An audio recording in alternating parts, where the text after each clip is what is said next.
দয়ার শক্তি। Kindness is power, speed, love and positive.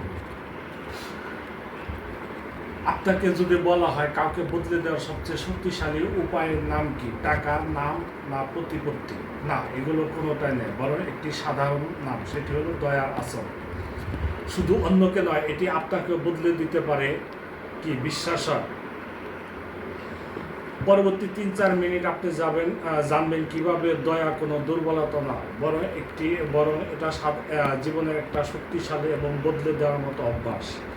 আপনি দেখবেন কিভাবে দয়া আমাদের মস্তিষ্ক, স্বাস্থ্য, সম্পর্ক এবং ভবিষ্যৎকে প্রভাবিত করে। আপনি দেখবেন কিভাবে দয়ার দ্বারা একজন মানুষের জীবনকে পাল্টাতে পারে। আসল কিছু গবেষণা ও তথ্য দেখি। 2020 সালে অক্সফোর্ড বিশ্ববিদ্যালয়ের গবেষণায় দেখা গেছে দয়া প্রদর্শন করা মানুষ সে সুখ বৃদ্ধি করে, এমনকি কেউ দয়া করলে যতটা সুখ হয় তার থেকেও বেশি।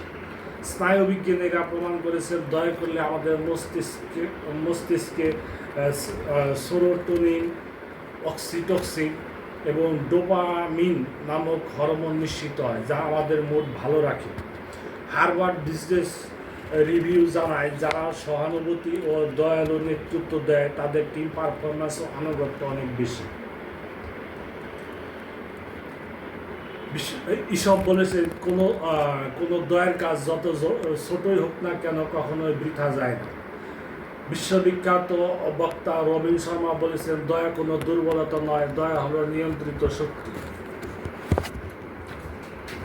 আসুন আমরা এবার দেখি দয়া কিভাবে মানুষের জীবনকে পাল্টে দেয় তার 3টি ধাপ শিখি। প্রথম ধাপ, দয়া দুর্বলতা নয়, শক্তি। দ্বিতীয় ধাপ, দয়া নিঃশব্দে জীবন বদলে দেয়। তৃতীয় ধাপ, দয়া ফিরে আসে নিজের কাছে। আসুন এই 3টি ধাপ একটু আমরা বিস্তারিত শুনি। প্রথম ধাপ, দয়া দুর্বলতা নয়, শক্তি। সদয় হওয়া মানে এই নয় যে আপনি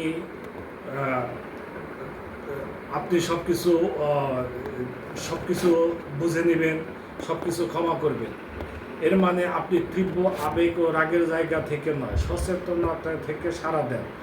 আসল শক্তি হলো আপনার ক্ষতি করার সামর্থ্য থাকা সত্ত্বেও বা ক্ষমতা থাকা সত্ত্বেও আপনি সেটা না করার সিদ্ধান্ত নেন।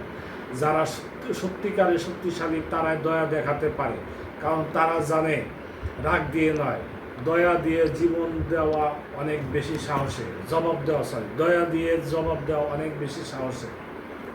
2 নম্বর পয়েন্ট, দয়া নিঃশব্দে জীবন বদলে দেয়। আপনি কখনো জানবেন না কে আজ ভাঙচুরের মধ্যে আছে, আপনি জানেন না কে কার জীবনে অন্ধকারে আছে। একটি হাসি, ছোট্ট একটি বার্তা বা দৃষ্টিভঙ্গির পরিবর্তন কাউকে আত্মহত্যা থেকে ফিরিয়ে আনতে পারে।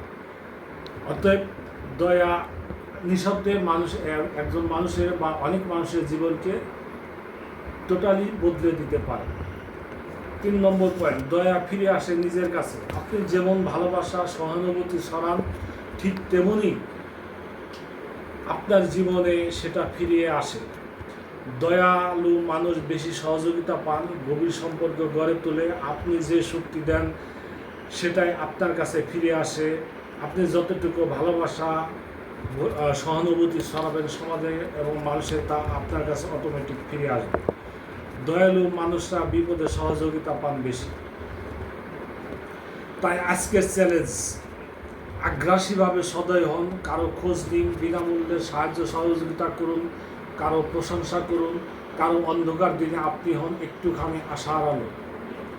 দয়া শক্তি, এটা ব্যবহার করুন, দেখান, ছড়িয়ে দিন সমাজের মধ্যে। অন্ধকার সময়ে দুনিয়াতে আলো দেখানোর জন্য শোরগোল নয়, একজন দয়া যোদ্ধা দরকার। আপনি কি হবেন সেই একজন দয়া যোদ্ধা? দয়া হচ্ছে শক্তি, এটাই ব্যবহার করুন, ছড়িয়ে দিন, দেখান, আপনি একজন সমাজে আলাদা মানুষ।